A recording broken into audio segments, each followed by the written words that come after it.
So, what do you think about Lamont Roach and him? Oh man, that's a good fight. Fighting for me but me. I ain't scared of nobody. Shit, Gervonta Davis ducked Loma for fucking 3 to 4 years. Devin Haney. Proved that with Loma, bro. Devin Haney, same thing. Davis is once again under fire for the same reason, fighting an underwhelming opponent. He has received flack for his choice of opponents, as some critics blast the American fighter for cherry-picking and stacking up a resume. That's going on. That's the big head today, fighting in the MGM, putting on, you know what I mean? After his win over Frank Martin some months ago, he called out a list of fighters on his radar. However, we didn't hear any name that seemed like Lamont Roach. All we heard were names like Devin Haney, Ryan Garcia, Isaac Cruz, Shakur Stevenson, and Vasily Lomachenko. How Lamont Roach, a fighter not even in the lightweight division, found his way onto that list and even fixed himself as Davis's next opponent remains unknown. Davis, 29, is again in the headlines due to rumors of his next fight, as he intends to take on super featherweight champion Lamont Roach.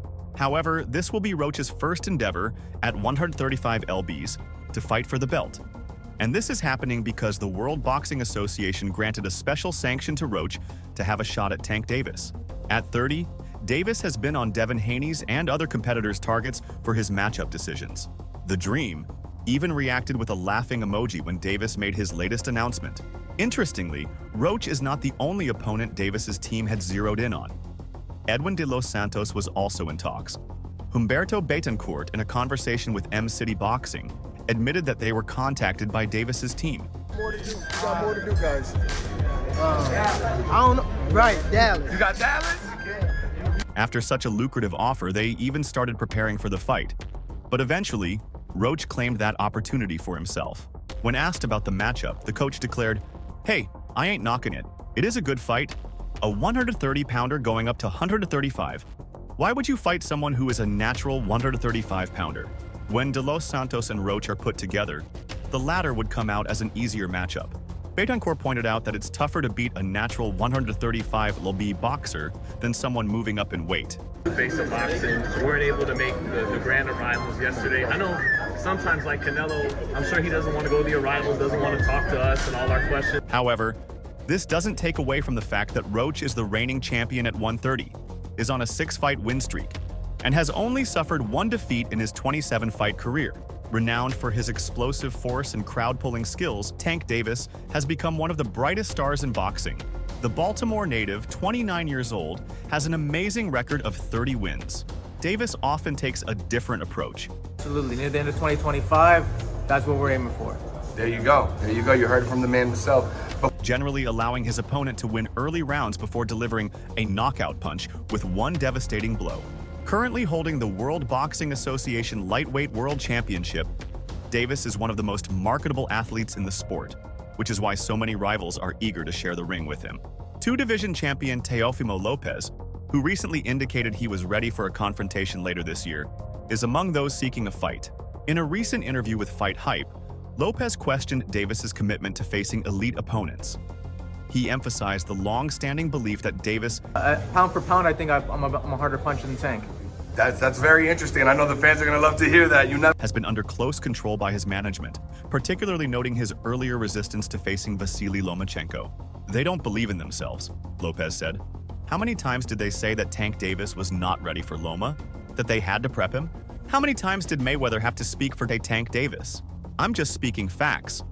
Lopez also referenced a sparring session from 11 years ago, where Davis, already a professional at 18, sparred with him when he was just 15. Comes to it, when it's there, it's a different story. At the end of the day, ain't nobody fighting for me but me. I ain't scared of nobody. Despite Davis's aggressive tactics, Lopez noted that not much can be drawn from the experience. Lopez acknowledged that Davis is no easy opponent, but believes he is the only one equipped to defeat him. Tank ain't a pushover. I guess the only one who can really beat Tank is me. I guess I've got to do it. Nobody else can. Though Lopez hasn't specified a fight date, he hinted at another potential weight increase. Davis is expected to return to the ring in December in Washington, potentially facing Lamont Roach, the super featherweight champion. Years. Devin Haney. Proved that with Loma, bro. Devin Haney, same thing. He didn't want to fight Loma. He says to call out and everything. He only does it on social media, but he never throws anything out there. It was shocking when Gervonta Davis announced his new 67-fight PBC deal, indicating his intention to fight the biggest names in boxing. Davis mentioned Vasily Lomachenko as his next opponent after the Ukrainian's win over George Kambosos Jr. to claim the IBF lightweight title. Tank also earmarked Shakur Stevenson as a future opponent. Davis's biggest win so far was his 7th-round stoppage of Ryan Garcia last year, but critics argue he has been running from the smoke. Shakur Stevenson versus Gervonta Davis is one of the most anticipated fights in boxing, but it continues to elude fans. Both fighters are currently competing in one of the sport's most talented divisions, which also includes Vasily Lomachenko and Devin Haney, following a knockout win over Frank Martin. I'm a real fighter, that's what it is. And the truth hurts a lot of people, but they got to learn how to take that in. Tank Davis entered talks with Lomachenko, but the Ukrainian eventually pulled out, citing a lack of motivation to fight again in 2024. While some in the boxing world called it a duck, others pointed out that similar circumstances occurred in reverse years ago. Asked by DAZN Boxing if he believes Davis ducked Lomachenko when both were competing at super featherweight in 2017, Stevenson was clear in his answer. Yes, I do. Stevenson has also accused Davis of avoiding a fight with him, stating that Davis often picks the least risky opponents. That's why he's fighting Lamont Roach. Say, man, look, man. Your beef is not with Floyd Mayweather. You sitting here beefing with Floyd. It's a fighter out here that's been calling your name. Because he'll wash him, Stevenson said. He's picking and choosing. That's what he does. Tank takes the least risk. Of course, Davis would deny all these claims and point to the fact that he actively tried to secure a Lomachenko unification fight this year, even though the consensus is that Lomachenko is now past his fighting prime at 36 years old. Nevertheless, Lomachenko has confirmed that it's not yet time for his retirement. So matchups between the top champions in the lightweight and super lightweight divisions remain possible in the future, are littered with big names including Vasyl Lomachenko, Devin Haney, Ryan Garcia, and Teofimo Lopez, with fans hoping the matchmaking can match the talent in 2025. But before his fight against Frank Martin, Shakur Stevenson also questioned his decision to fight Martin. The boxing world is littered with big names, including Vasily Lomachenko, Devin Haney, Ryan Garcia, and Teofimo Lopez, with fans hoping the matchmaking can match the talent in 2025. There's only one fight that really matters. Let's be for real. Keeping my opinion because we're talking about skill in boxing, but before his fight against Frank Martin, Shakur Stevenson also questioned his decision to fight Martin. Shakur was on the verge of fighting Martin, only for his opponent to pull out. Stevenson faced Edwin de los Santos in an underwhelming performance, although he still won. Shakur felt that if Davis had been serious about facing the best, he should have boxed de los Santos instead. That's why he's fighting him, he's picking and choosing, that's what he does. Tank takes the least risk. If Tank were this risky guy that he claims to be, boxing, right? Yeah. Because we ain't talking about somebody that just got a good jab or what. Yeah. We're talking about like all around. Can do everything. he would have fought Edwin de los Santos. Why not fight the guy that actually fought me instead of the guy that pulled out from fighting me? Frank Martin? That doesn't even make sense if you're really like that. You see, this guy de los Santos is a really big 135-pounder. He's got boxing skills and power. You get credit for beating him, why not fight him? Stevenson said. Shakur faced Aram Harutyunyan on July 6th in the first defense of his belt. It was his final fight under top rank, leaving him a free agent. While many thought a win for Shakur could set up a unification with Davis, as the fight has been brewing for so long, the fight is yet to be made. Shakur recognized, fighters want the most money, making it a calculated decision. Boxing. Yeah. Me and Tank the biggest fight. That's the one. It's the biggest fight in the world. This is a game where guys take the least risk for the most amount of money, and I respect it. They got it from the best of them, Floyd Mayweather Jr. I get it. Truthfully, you can't say nothing bad about me if you're not going to get in that fire, Shakur stated. Lamont Roach Jr. has been given special permission to move up from junior lightweight to fight Gervonta Tank Davis for the World Boxing Association lightweight title on December 14th. Roach Jr., 29, is the World Boxing Association champion at 130 pounds. The sanctioning body has approved a request made by his promoters to allow him to enter what would represent the biggest fight of his career without being stripped of his title. No Excuse Boxing Promotions sent the formal request on September 13th, which was received by the committee to be considered and consulted with the team of Albert Bader-Gaziev, who is the mandatory 130 lb challenger. The World Boxing Association revealed that after the respective analysis and based on the internal rules of the organization, it was decided to grant the request to Roach under certain conditions. If Roach beats Davis in the fight, he will be given 5 days to send his decision to the World Boxing Association. Didn't see me. Make sure y'all come out. Matter of fact, I'm gonna stay after the fight and take pictures for a couple people, as long as I can. On which of the 2 titles he will keep and defend. On the other hand, if he were to lose the bout, he will be required to fight the official 130 lb challenger within 120 days of the Davis fight. Rule C-16 states that the World Boxing Association may modify the periods for mandatory defenses for good cause, either in response to a request for special permission or on its own initiative. For its part, Rule C-46A reads that the body may modify or suspend the strict application of these rules when the World Boxing Association believes them to be justified in its sole discretion to accommodate special circumstances. These reasons include participating in an optional title defense, participating in a bout of recognized importance and significance to the boxing world, or extending or otherwise modifying a mandatory defense period. It was in June in Washington, D.C., on a Pro Box TV promotion, Roach made the first defense of his title by stopping Fergal McRory. He had previously won it in a victory over Hector Garcia less than 2 weeks earlier. Also in June, the 29-year-old Davis stopped Frank Martin in Las Vegas. And now, World Boxing Association lightweight champion Gervonta Davis On a contract too, so it's like it's going to happen though. Like it ain't no denying the fact that it's going to happen, but may soon appear in the ring for the second time in 2024. The word on the street is that World Boxing Association super featherweight champion Lamont Roach Jr. was granted special permission by the World Boxing Association to make this fight happen instead of his mandatory fight against Albert Bader-Gaziev.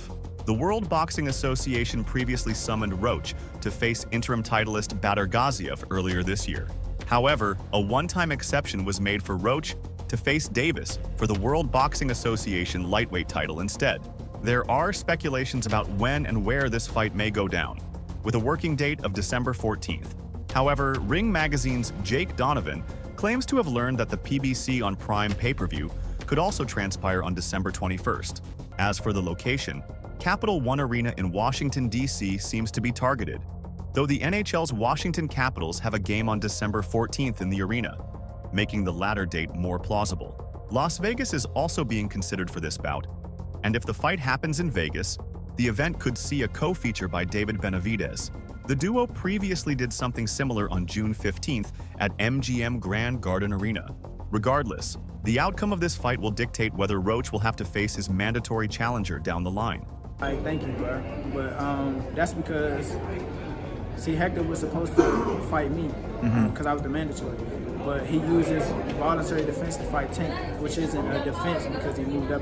In case of an upset win for Roach, he will have a 5-day deadline to decide whether he will stay in the lightweight division or drop back to super featherweight. Conversely, a loss will set him on a 120-day collision course with Bader-Gaziev to defend his super featherweight title. And this is clearly not the biggest fight Davis could have landed, especially after talks with Vasily Lomachenko fell apart. However, he does have challengers waiting at the ready to step in the ring with him. Rising lightweight contender Keyshawn Davis has expressed his confidence in defeating the World Boxing Association lightweight champion Gervonta "Tank" Davis. Keyshawn believes his height, weight, and technical mastery would give him an edge over the shorter Davis, who is known for his knockout power. Me and Tank fight, I feel like that's cautious. We all know what Tank's got. For a counterpunch, he might want to jab his way out. Well, and there's an elbow for Riach. Good body shot. Second warning. Good here is just counter left hand as the joy of Gervonta Davis. He's got that one shot to knock you out, so that's the only thing I'm looking out for, said Keyshawn in media reports. That being said, it appears Gervonta Davis will have to settle for Lamont Roach Jr. for now. However, Given the lack of opponents, he might have to agree to face Shakur Stevenson after this fight or consider moving weight. It seems ES News co-founder Eli Sekbok has come to his rescue. When asked about the particular situation, Sekbok explained the decision was not Davis's fault. He took the lightweight champion's side and pointed out how promoters dictate the events and matchup choices, not the fighters. While many of these boxing professionals may have opinions about Gervonta Davis, what they can't deny is his superstar status and mind-blowing ability that makes him more than just a world champion. Sugar Ray Leonard, Mike Tyson, and Floyd Mayweather are names that need no introduction. Aura does that for them. PR companies and managers attempt to create this type of aura. By Romero. Talked about the jab that Romero's using, really effective. That was caught in the gloves. But ultimately fail. As a boxing fan, you yearn for these types of fighters. They turn the mundane into a spectacle and leave the sport as legends. There is currently one fighter who has this special sauce in abundance, and luckily for us, his best fights are yet to come. Gervonta Tank Davis is a breath of fresh air. The 5'6" southpaw from Baltimore, with a record of 30-0, with 28 fights ending inside the distance, is one of the biggest names in boxing. To the untrained eye, his boxing style could be seen as reckless, but he's far from it. What Tank does in the ring is intentional and precise. Not many fighters can boast a highlight reel like Tank's. Davis is not using, well, there he did. I was going to Romero. His knockouts are mesmerizing. Davis's obvious attributes are his naturally heavy hands, which make him capable of knocking his opponents out cold with either hand. His pinpoint accuracy and level changes make this God-given talent even more devastating. He tends to dip at his knees or waist, then spring up with his power shots. While watching Davis, you'll see him lunge or push in with big shots. This may look like he's leaving himself in a compromised position, but if you watch close enough, you'll see that he always finishes the shot in a safe position. He does this by framing, using his forearm to keep his opponent where he wants them, or using his shoulder to nudge them off balance. In the early rounds of Davis's fights, you'll see him take his time. He's not even trying to win these early rounds. He's downloading data. Davis is watching his opponent's shape, seeing what their power is like, and adjusting to their speed. Sometimes it may look as though his opponents are giving Davis a run for his money. They're not. Davis just hasn't chosen his time yet. Yeah, for sure. I'm just excited to be back. You know what I mean? I've been off for 14 months. And in these early rounds, when the action hasn't kicked off, you might expect to hear some boos from the crowd or maybe some restlessness. Not in a Tank fight. The crowd knows a knockout is coming. That's the Tank aura. Undoubtedly one of the most eye-catching offensive fighters out there, his defense tends to get overlooked.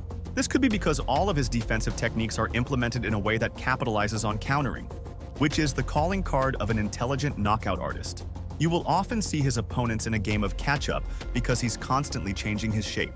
Most fighters have a shape that rarely changes, whereas Tank will change his shape throughout his fights, sometimes adopting a wide stance with his front shoulder forward in the Philly shell, sometimes standing square in front of his opponents, all depending on how he wants to set his shots up.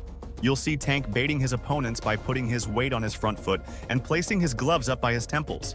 This encourages his opponent to overreach and make mistakes, allowing Tank to capitalize. A tactic we would see Mayweather use often. Davis's underrated skills along with his KO power make him the full package. He's currently one of the highest performing pay-per-view stars in boxing, meaning he can call the shots. And that's all for now. For the very best updates on news, moments, events, and actions in the world of boxing, stay connected with us by subscribing to our YouTube channel. And don't forget to turn on notifications to get notified when we drop quality content like this. Until next time, peace out.